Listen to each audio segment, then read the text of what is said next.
Good morning, everyone. Forgive my voice, I'm recovering from the cold. It gives me great honor this morning to introduce our featured speaker, Mr. Ozzi Warwick. He is the General Secretary of the Joint Trade Union Movement. He's also the Chief Education and Research Officer, a post he held since 2009. He is also an Executive Trustee of OWTU. Comrade Ozzi is an elected member of the Presidential Council of the World Federation of Trade Unions and is also a founding member and General Secretary for the Movement of Social Justice. He also hosts a weekly radio program called Take a Stand for Trinidad and Tobago. Previously, Comrade Ozzi has worked extensively internationally, working with organizations such as UNAIDS, bilateral organizations such as the German Technical Cooperation, GTZ, and in the Dominican Republic, as well as international NGOs such as the International HIV/AIDS Alliance. As a trade unionist, social and political activist, he has participated in numerous national, regional, and international forums, delivering and facilitating many papers, presentations, and sessions. Currently, he holds a Bachelor of Laws degree from the University of London, as well as a postgraduate certificate in human rights law and a postgraduate diploma in economic regulations. I've had the opportunity to meet him and I've known him for quite a long time. It gives me pleasure once again to introduce to you Comrade Ozzi Warwick.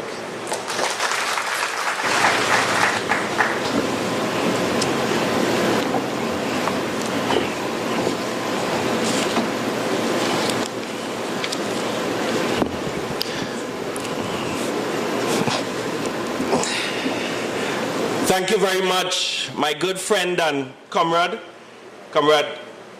Marsha Huggins. Thank you for the introduction. District Chairman, Comrade Gregory Suberu. President of the Trinidad and Tobago Unified Teachers Association. Also a good friend and Comrade Lindsay Dudai, very active member in the Joint Trade Union Movement. Teachers of Victoria District, good morning. Teachers of Victoria District of TTUTA, good morning. Morning, Ozzi. I know it probably don't feel like a good morning when you went to fill up your gas this morning or last night. And just allow me a few moments, Comrade Chairman, to say one or two things about that before I get into the theme.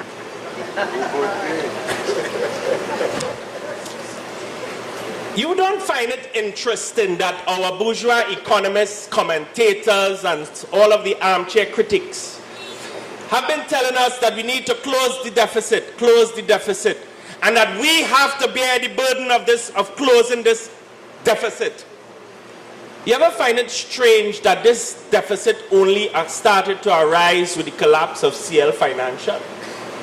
In other words, don't you find it strange that the economists don't talk about the fact that taxpayers had to spend $23 billion to bail out a private enterprise?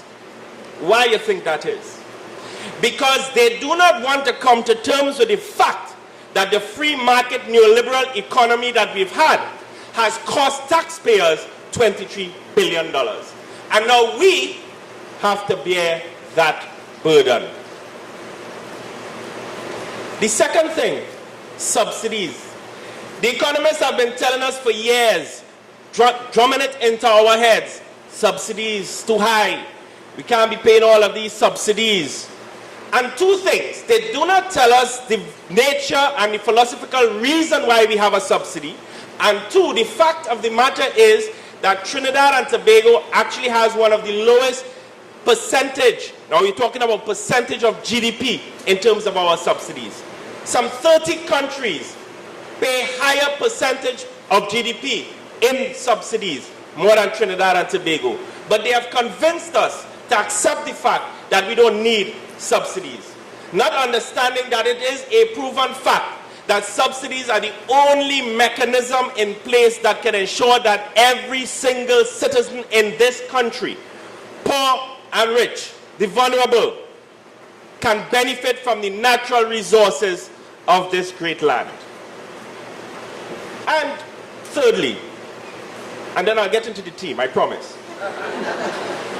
They have already started to drum into our heads, WASAT bill too low. We're paying too little for water. We're paying too little for electricity. And we now sitting down there listening to them saying, good boy, yeah boy. You really? So little we paying for water. But what they do not tell you, because they're telling you that, well, they're telling all of us that, but you know what they're not doing? Why don't they talk to the big corporations? You see, the reason why we have cheap electricity and water, let's be clear, it has nothing to do with us, you know. It has to facilitate big industries. So why now you must make me feel guilty of paying low T&Tech, low WASA, because we are indeed an oil and gas producing country, and not talk to the big industries, the big malls, and they're building more and more malls, C3, C4, C5, building all of them. In fact, our position is they should pay a higher electricity bill and water bill, and let us, the ordinary citizens, enjoy. It reminds me of the Bob Marley, no, I'll go with the song first, Damian Marley song, when I listen to the budget. So sad to see the old slave mill, grinding slow, but grinding still. Well, to say quite frankly, that thing grinding at a fast pace. And also to repeat his father's words, how many rivers we have to cross before we can see the boss. It seems that all we have got, we have lost. Comrades all, as I go into this theme, I want us to keep that in the back of our heads, because I am going to go into a very deep topic here this morning. And I want you to bear with me as we go on this journey together. We're celebrating World Teachers' Day. But you know what's unfortunate? That though teachers, one of the most central, vital professionals in society, teachers do not receive the respect they deserve in Trinidad and Tobago. And I say that without apology at all. They don't get it. And I'll go into why in a little bit. 10 years ago, in 2007, you know what the Teachers' Day message was? I quote, "The challenge is more than one of numbers. The quality of teachers and teaching is also essential to good learning outcomes. This implies an education system that attracts and retains a well-trained, motivated, effective, and gender-balanced teaching staff.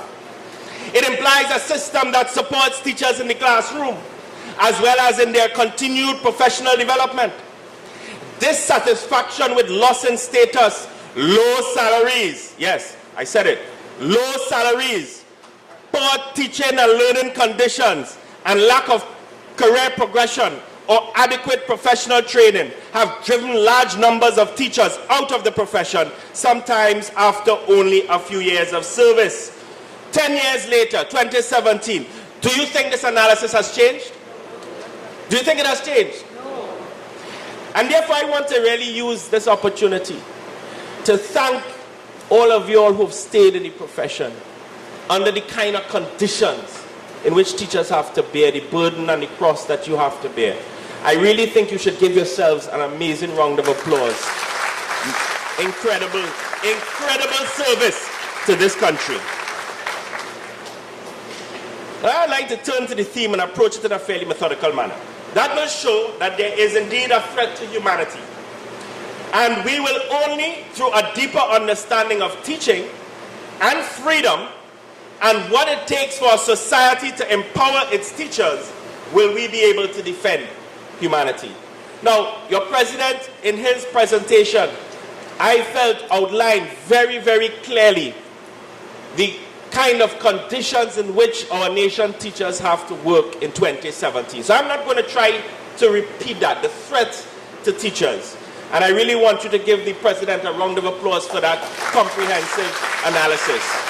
I learned quite a lot.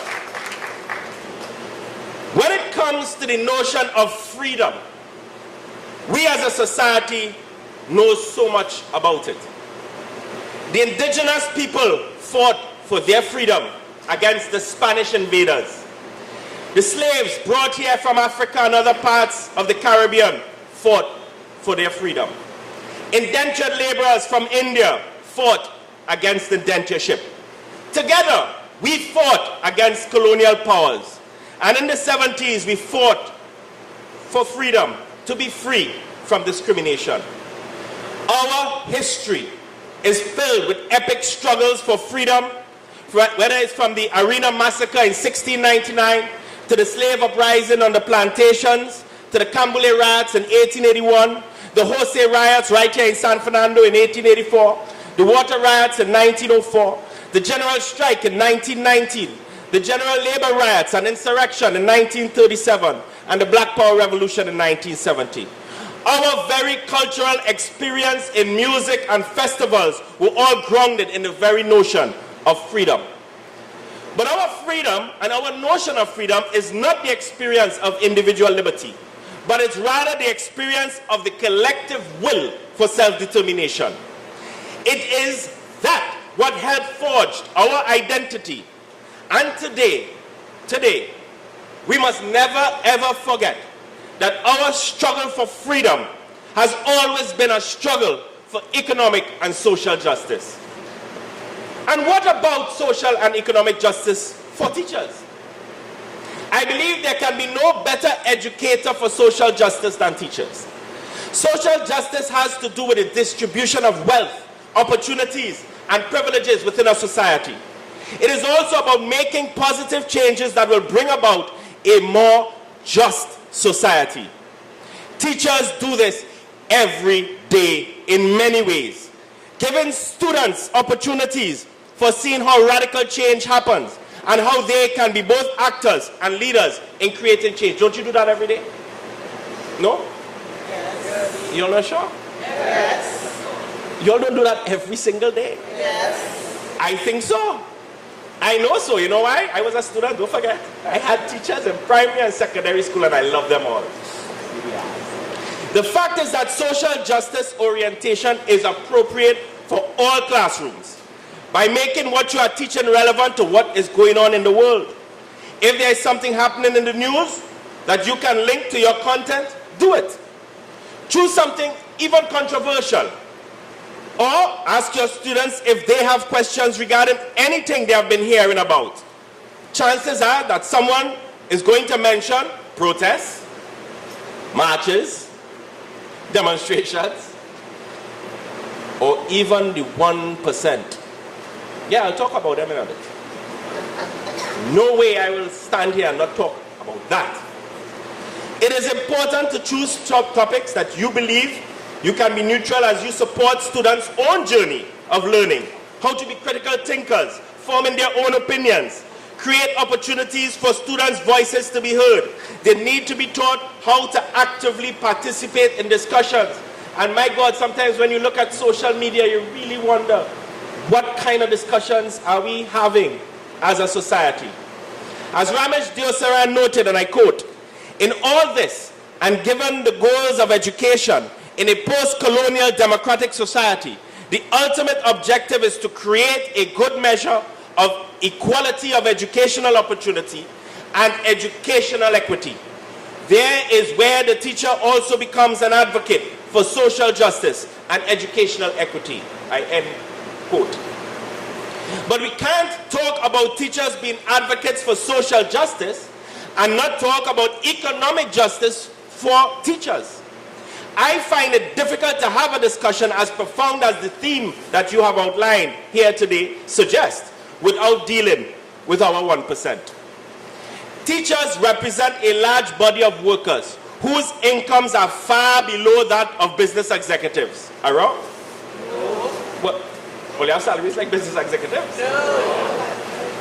What do I mean? The contribution of teachers to national development far outstrips the contribution of the 1%, and yet teachers receive next to nothing for it.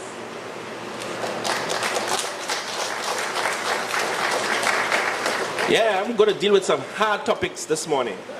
I spoke to a teacher who have been teaching for some 18 years, and I asked, by the way, by chance, about how many students have you taught? And her reply shocked me. She said about 500. Is that number more or less correct? It could be more. When you think about the interactions, it stretches to thousands. The average salary of a business executive in this country is $100,000 per month. Could be more. And their contribution is only to the corporation they serve, whilst teacher earns more than 10 times less. But what is the output of our nation's teachers? Well, this year 18,180 students sat SCA, and some 21,533 students wrote CSEC. That is real people, real flesh and blood with dreams and aspirations who can contribute to this country. Flesh and blood that can shape our society. Yet a teacher's salary is nothing compared to these executives. This will suggest that the collective wealth of all teachers is nothing compared to the wealth of the 1%. The point is that massive economic inequality has become the global status quo, and certainly right here in Trinidad and Tobago.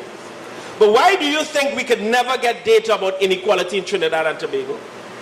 You have always seen whenever unions are in struggle, they're quick to publish workers' salaries. And they do that. But you ever see the executive salaries? You ever see what the 1% wealth is actually in real concrete terms is? No. The current economic model, with its strong focus on profit-led growth, is increasingly recognized for its role in perpetuating this inequality and poverty. And women are impacted disproportionately. Women are wrong? No. Women, am I wrong? The rising power and extended reach of corporations in the current era of globalization and extreme inequality are urgent challenges confronting women and oppressed people today. And I speak specifically of women because for too long as societies we underestimate, underrate the incredible contribution of women in our society. Men, you can clap too, you know. UN Clark stated that at the heart of inequality in Latin America and the Caribbean is income inequality, deplorable working conditions, appropriation of community land and natural resources, lack of access of quality public services, and the invisibility of unpaid and low-paid informal work, and of course, the poor conditions in which our teachers have to work are some of the impacts of the current status quo that needs to be changed. And I want to turn to our system of governance and our education system. Our education system emerged out of colonialism, just after the end of slavery. When the British captured the island of Trinidad in 1797, after 3 centuries of Spanish rule, the Roman Catholic Church and some private bodies had already attempted to start few schools by incorporating both primary and secondary education. The system of governance chosen when the British took Trinidad for this newly acquired colony was the Crown Colony system. In 1825, Williams records that there were only 6 schools in the island of Trinidad. One was an English female boarding school, 3 were French day schools in Port of Spain, 1 school was maintained by the Cabildo for teaching the English language, and a small day school was being operated in an Amerindian village where only Spanish was taught. Then came emancipation. Selwyn Cujo in his 2003 paper, Learning and Education in Trinidad and Tobago, stated, when we started our freedom ride in 1838, the British government gave £34,000 to British Guyana and Trinidad. Tobago was not yet a part of Trinidad, to be applied to purposes connected with the dissemination of religious instruction in one form or another throughout the country, end quote. In other words, when we started our educational journey, we were being shaped to be good boys and girls to serve the ideals of the British Empire and the planter class at home. In 1846, the ward school system was introduced to secularize our school system. Here why. This system represented a struggle between two systems of production. The planter class felt that religious schooling was enough for the slaves and then the indentured laborers, whilst in the post-emancipation period, the rising capitalist class and the state felt that they needed to prepare these ex-slaves and indentured laborers to fit within this early capitalist system. By this time, we were still under the crown colony system of governance. But as capitalism continued its advancement, it required more and more body of workers. Then came the Keenan's recommendation in 1869 to prepare the colony to be properly integrated into the capitalist system, but only as a peripheral colony to supply raw material to the center of economic power through the plantation system. But guess what? The Keenan recommendation to reform and improve the education system in Trinidad and Tobago was not implemented. Guess why? Because of the strong influence of the planter class, the then 1%. It would take another 30 years when some reforms came in the late 1890s, because with the failure of the sugar prices, the colony required a different type of worker, but the plantation economy remained intact. The system of governance remained intact. The education system is therefore grounded in this plantation economy. The education system is not an abstraction, but key to how education is treated at a fundamental level. It has to do with how our nation's teachers are treated. If the system of governance is one whereby teachers are disrespected by the administrators and governments, are not given a voice or is not empowered, then the inevitable net effect is one that is meant to maintain the status quo of a small elite class wielding power and control over the whole society. So I'm saying that the threat to freedom to teach in teaching outlined by your president is the direct result of our system of governance. Social democracy was referred to as the golden age of modern capitalism. That changed in the 1970s with the onset of the neoliberal era that we have been living in since. And if you ask yourself what this era is, then I would answer by saying that its crucial principle is undermining mechanisms of social solidarity and mutual support and popular engagement in determining policy. But it's not called that. What it's called is freedom. But freedom in a capitalist context means a subordination to the decisions of concentrated, unaccountable, private power. In other words, party financiers. I know I ain't clapping that one, eh? That's what it means. The institutions of governance that could allow people to participate in decision making are systematically weakened. Remember, Margaret Thatcher said it rather nicely. There is no society, only individuals. In the last 5 years, we have seen the rise of right-wing nationalism with its racism, xenophobia, intolerance, individualism, its focus on profit before people. Whether it's Marine Le Pen Front National in France, Brexit in the UK, and the elections of this wild, crazy man called Donald Trump. And more recently, the gains of a neo-fascist alternative for Deutschland in Germany. These are not accidents of history. They are the inevitable outcome of 30 years of neoliberalism. The rise of such conservative ideas, which goes against humanity, threatens the ability of teachers to teach in freedom.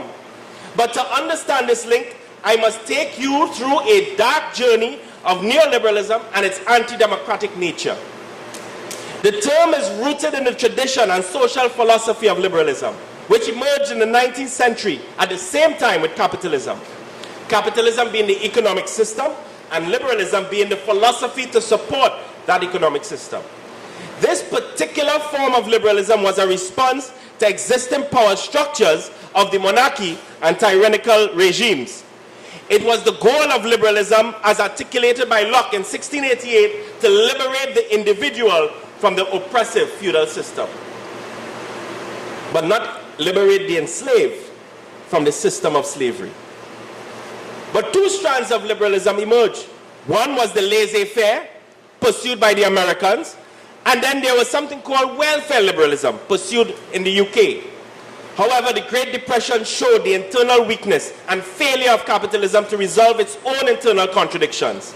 This led the world to shift away from this liberal capitalist model and pursue the more social Keynesian model. But there were those who could not accept this, as it stripped away the philosophy that placed the individual over the community. And so in 1938, a conference of intellectuals was organized in Paris by a French philosopher, Louis Roger, no relation to Ansel Roger. After interest in classical liberalism had declined in the 20s and 30s, the aim was to construct a new liberalism as a rejection of collectivism, a rejection of socialism, a rejection of laissez-faire liberalism. And it was at this meeting, Alexander Rostoy referred to the rejection of what you call old laissez-faire liberalism, hence ushering new neoliberalism. 9 years later, the Mont Pelerin Society was created at a conference organized by Friedrich Hayek.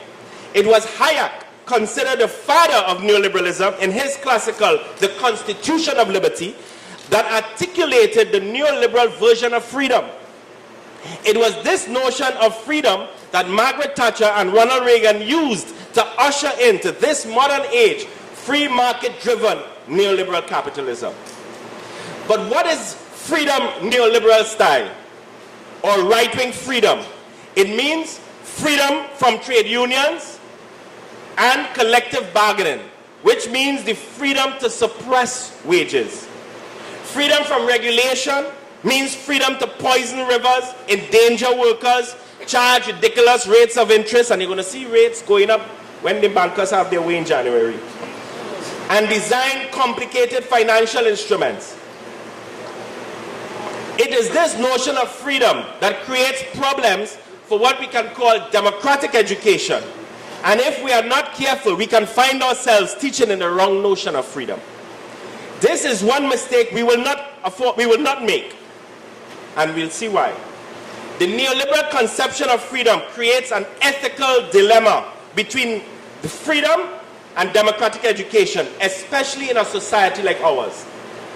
According to Robert Caraba, in his classical paper, Challenging Freedom, Neoliberalism and the Erosion of Democratic Education, he highlighted three philosophical assumptions of neoliberal freedom: individualizing the freedom, naturalizing freedom, and submitting to freedom.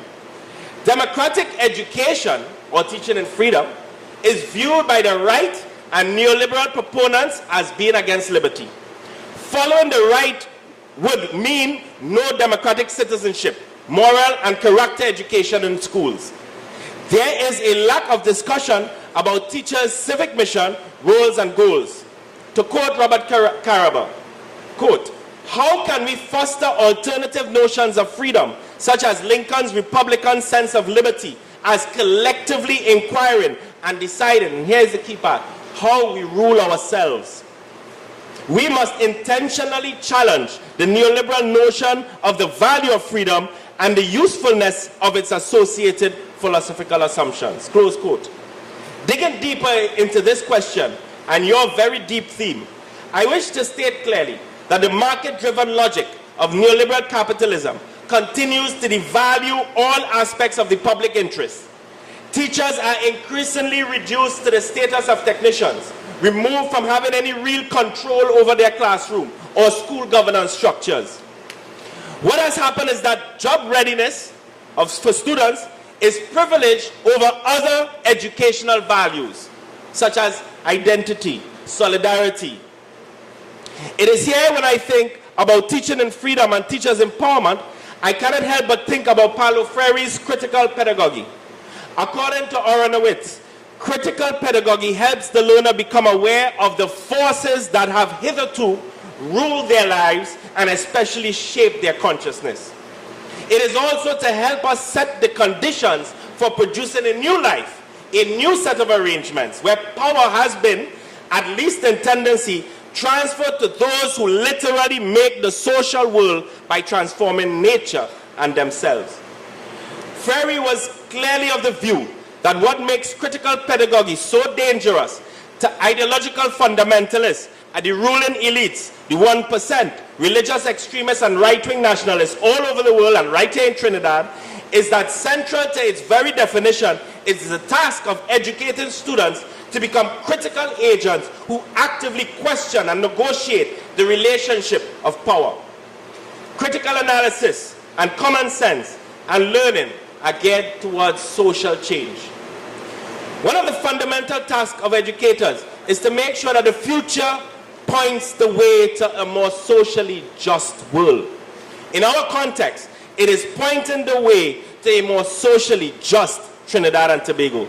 This has to be taken in the context of the dominance of the 1% and their control over the future of our country. Education cannot, must not, is not neutral. Education as a practice for freedom must expand the capacities necessary for human beings to fulfill their fullest potential. And therefore, the idea that those who push neutrality about neutrality of education is only to serve the existing paradigm and the existing status quo. Education should be to ensure that the idea of creating a just and fair society is integral to democracy. Teachers are one of the last collective category of working class intellectuals. And therefore I have a profound faith in the ability of ordinary people, ordinary students taught by ordinary teachers. It is my strong belief that they can shape history and become a critical change agent in shaping our own destiny. Democratic education connects the learning process with these fundamental values of our society. It sees young people not as passive recipients of knowledge, but rather as active co-creators of their own learning. They are not the products of an education system, but rather valued participants in a vibrant learning community. Democratic education begins with the premise that everyone is unique, so each of us learns in different ways.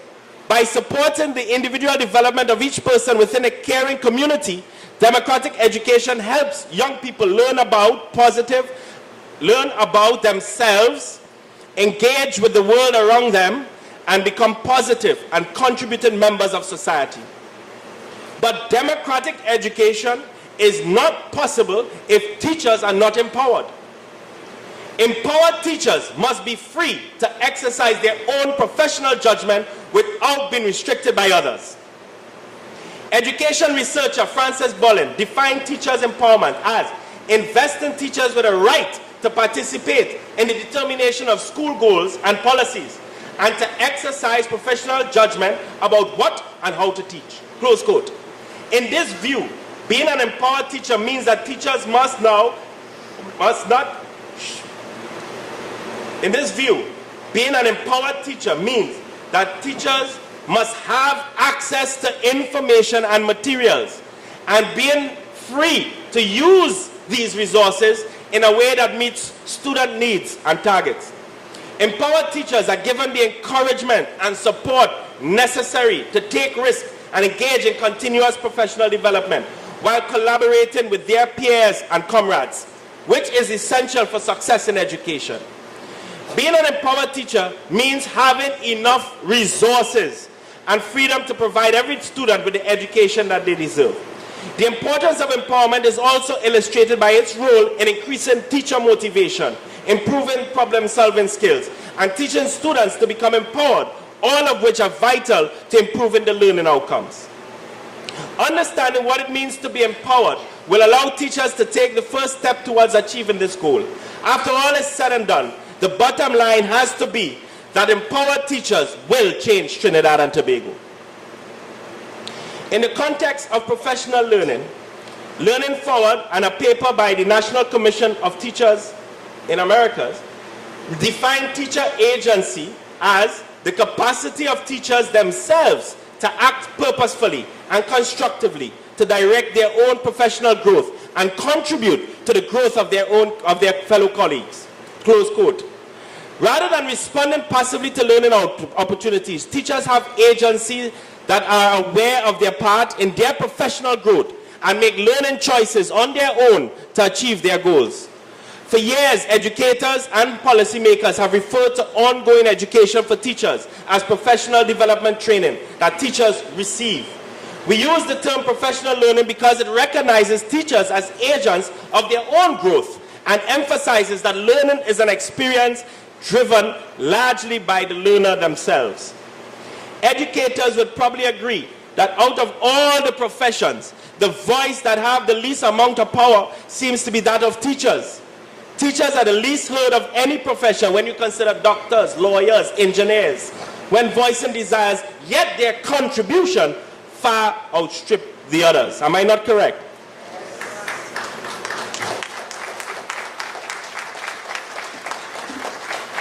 The bottom line is that teachers can reclaim their real teacher agency, their voice and empowerment.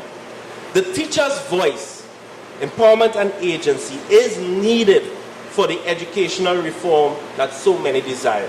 Can't do it without teachers. More than ever, you are the most vital, one of the most vital part of this national construct. As teachers, you have a responsibility to students and communities to share your collective wisdom. Can you imagine the collective wisdom in this room right now? To get this reform effort right, teachers has to be seated at the table, demanding the type of change that will be in the best interest of our children, your colleagues, and our countries. Nobody, absolutely no government, no administrator, no permanent secretary, no minister of education can keep teachers away from the table. Reforming this great profession is a necessary step in the development of our nation in general. We have a unique opportunity to share your stories, good and bad, in an effort to adequately prepare our students for the future that awaits all of us. Teachers' voices must be heard. This paper mentions some ways to increase teacher agency. 1, make all professional learning discussions only in serious consultation with teachers. Rethink organization of the school day, and I'm sure teachers have a lot to say about how the school day is organized, no? Yes. No? Yes. Involve and support teachers in collecting and analyzing data.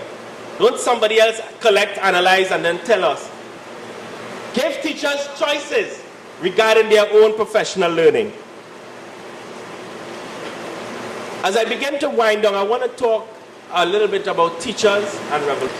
When the Indian communities of Chiapas in Mexico rose in armed rebellion in 1994, they spoke boldly of values, rights, identities, and expectations.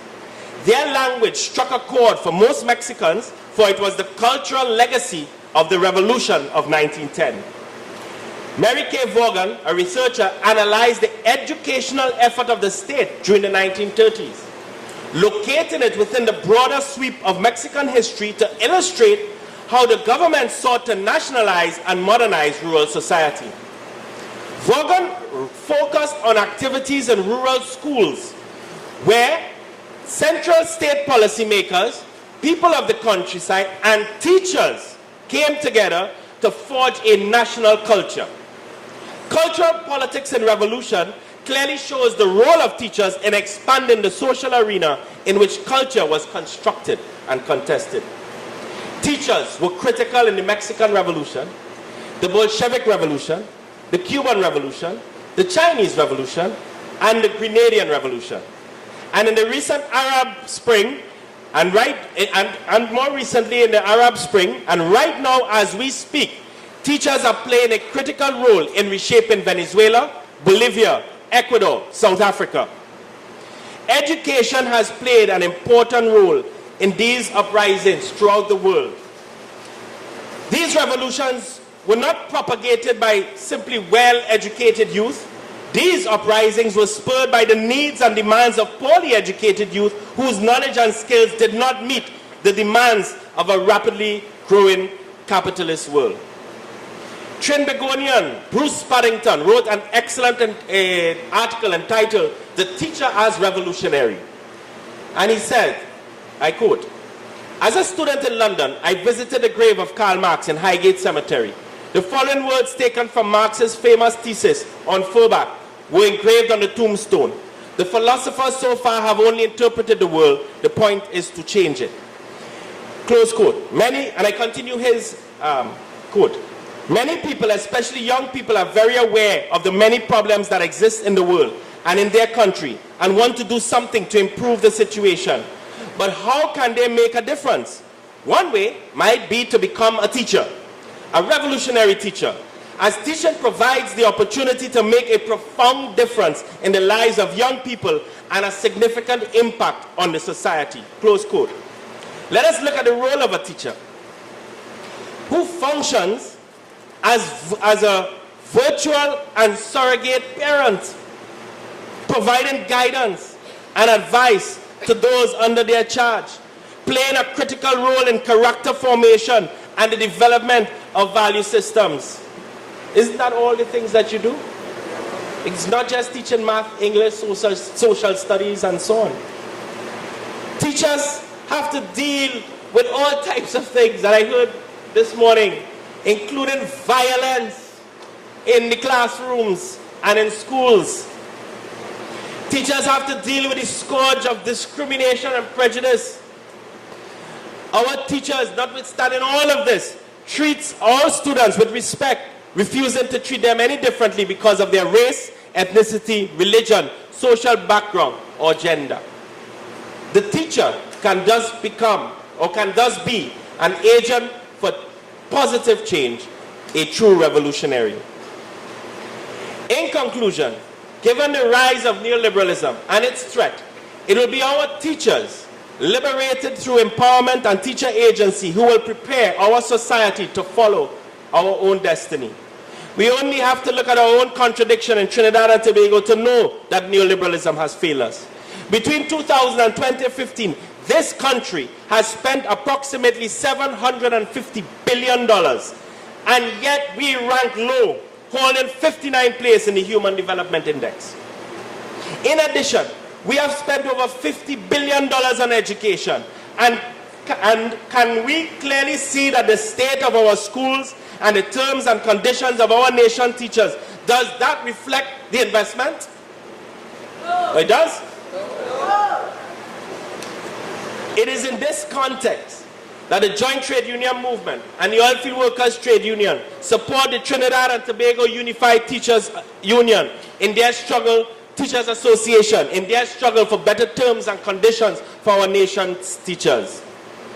This mismatch of billions of dollars spent in education and still so much suffering for our nation's teachers is a manifestation of the plantation economy and a system of governance built to protect and sustain the 1%. Supporting this system is neoliberal globalization. This is what our teachers have to contend with. Even as revolutionaries, they can begin to awaken the burning fire that lies dormant within our young people as well as within themselves. The predominance of foreign music, television programs, cable TV, social media, internet, smartphone, iPhone 1, 2, 3, 4, 5, Samsung 8, 9, 10, 11, promotes values and attitudes that are often diametrically opposed to the ones teachers are trying to instill in their students. Teachers therefore have the added burden and responsibility of having to provide the students with skills to decode through all of that and to understand this world around them in order to help them to develop a sense of identity and national pride. These are things business executives, they don't do that. The 1% don't do that. You do that every single day. The challenges faced by our students in the 21st century are so overwhelming that teachers have to be retooled and provided with the necessary resources and incentives as they redirect themselves to perform this expanding roles as educators. But here's the sad part. The society is expecting you to perform these expanding roles, but are your terms and conditions expanding and improving? Our teachers will be revolutionaries. They are in the battle to ensure that our young students become valuable citizens in a new, just, caring, and tolerant society. But whilst we have become, and this is what is so the contradiction, when you look at social media today, we have become more intolerant of our fellow human beings, but yet we have become tolerant. So we are intolerant of our fellow human beings, but we are tolerant for inequity, social and economic injustice, and we are tolerant of the 1%, but we are intolerant of ourselves. In the late 50s, it was teachers that provided a platform, building on the foundation constructed by the labor movement to usher in independence. People forget that? Well, today teachers of Victoria District, today, you must once again provide a platform to steer our beloved nation away from free market neoliberalism and move towards a new society, a new Trinidad and Tobago, a new society that has the power to determine its own destiny on the basis of equity, social justice, and a decent standard of living for all of us, the 99%, every single one of us, that we deserve as a country, as a society, and as a nation. And we must relentlessly pursue that goal to create such a society, rid ourselves of the shackles of the plantation economy, liberate our own minds, liberate ourselves, so we can indeed find a future for our children, our grandchildren, not a future defined by someone else for us, but a future that is defined by ourselves. Long live the revolutionary teachers. Long live TTUTA.